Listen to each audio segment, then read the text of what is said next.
Hello ladies and gentlemen, my name is Eric Pinkney and today we are going to go over the rental property expenses.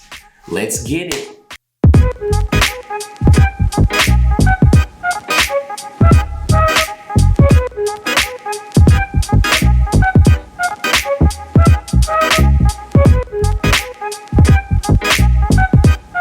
Hello YouTube viewers, my name is Eric Pinkney, owner of Pinkney Estates. If this is our first time meeting, please consider subscribing to my channel for weekly real estate investing content. My passion is to help you get rich through real estate investing. Rental property expenses. All the expenses we're going to go over is the owner's responsibility. Yard maintenance, like lawn or snow. Now, typically owners would pay somebody between $100 and $200 monthly to maintain the yard. When the owner is responsible for the yard maintenance, this is typically in a commercial setting. If you are renting a single family home, do not pay for maintenance. That would be the tenant's responsibility. Property taxes. As long as you own that property, you would be responsible for the property taxes. Google your local tax assessor's website to find out the annual tax bill. HOA fees. I typically stay away from single family properties with HOAs. To me, that's an unnecessary additional fee that will be cutting into my profit. Vacancy rate. Your rental properties will not be occupied 24/7. So we have to pull from our gross monthly income to prepare for this situation. The North Carolina statewide vacancy rate is 4.4%.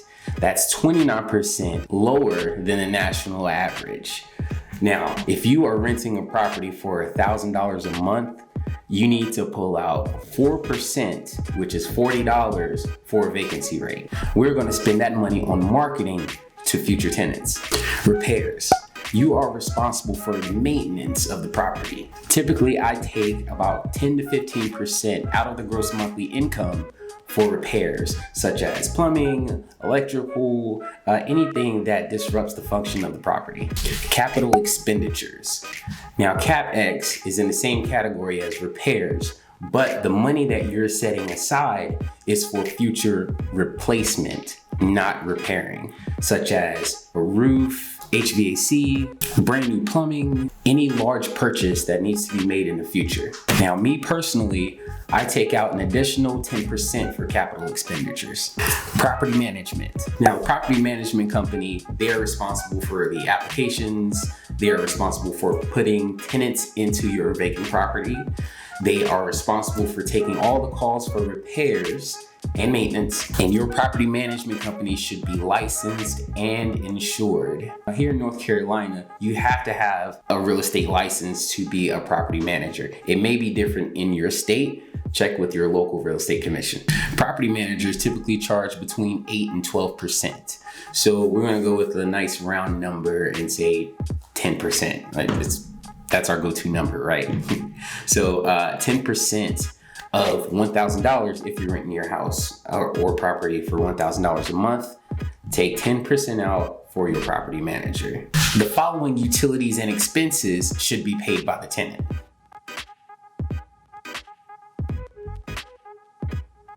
Now, the beauty of renting your own property is that everything is negotiable. So if you have a tenant that's paying a high rent and you want to throw in the water bill, then do so. It's your prerogative. Mortgage or loan payments. Technically, you are responsible for your mortgage or loan payment, but in reality, the tenants are paying your mortgage down. It's time for the toasty tip of the day. Toasty! Today, we're going to do a case study on a rental property. We're going to break down all the numbers and then we're going to determine if it's a good deal or not. Okay, here's a property in Burlington, North Carolina on Wood Avenue. They are selling it for $175,000 and it's been on the market for 26 days.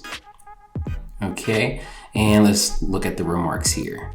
Okay, 2 homes on 1 lot, both being 2 bedrooms, 1 bath each. Currently leased on 1-year lease agreements with $500 a month on 1817 Wood Avenue and $450 a month on 1819 Wood Avenue. The lot cannot be split into two, must be sold together.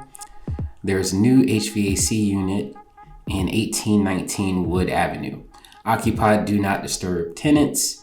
Must call listing agent to schedule a showing. Okay, so this person is selling two houses. One is renting for $500 a month, and the other is renting for $450 a month, totaling $950 a month. Is this a good deal, or is it a bad deal? Deal or no deal?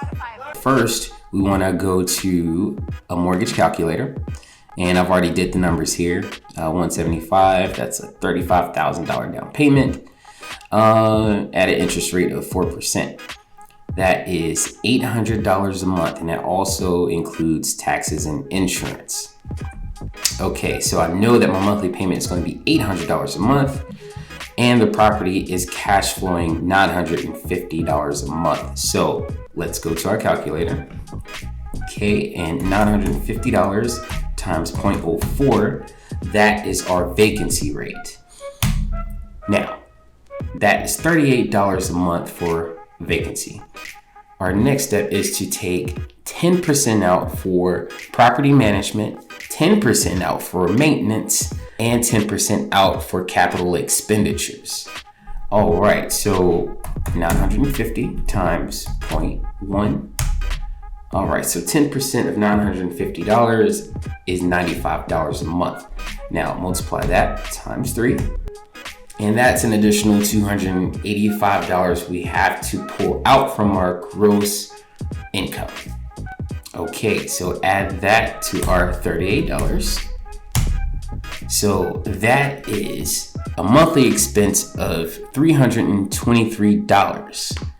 Now, you take that from the $950 we're getting monthly. All right, so 950 minus 323. Okay, now after all of our expenses, the net operating income is $627 a month. Now, we have to take out one more thing, and that is our mortgage payment. If you remember, it is $800 a month, and that includes taxes and insurance. All right, so subtract that $800 payment from the $627, and you are in the whole $173. Now, it is very important that you do the math before buying properties. It's all about buying right. Fall in love with the numbers, not the property. Now, that doesn't mean that I won't make an offer on this property. I would take the net operating income, $627, and you multiply that by 12. Okay, and that's what I'm getting net every year for these two properties. Now take it a step further by dividing this number by your desired rate of return. Now for me, I like to mirror the stock market or try to do better than the stock market. That's 10%. So divide $7,524 by 10%. I'd offer them $100,000 less than what they're asking. Hey, they could say no, that's fine. You're gonna get a lot of no's, but that one person that's gonna say yes is going to change the game for you. I guarantee if you make one offer a day, you will soon have your very first rental property under contract. That concludes this week's video. Thank you for tuning in. Don't forget to smash that subscribe button, like this video, comment, and share with your mom and them. See you next time.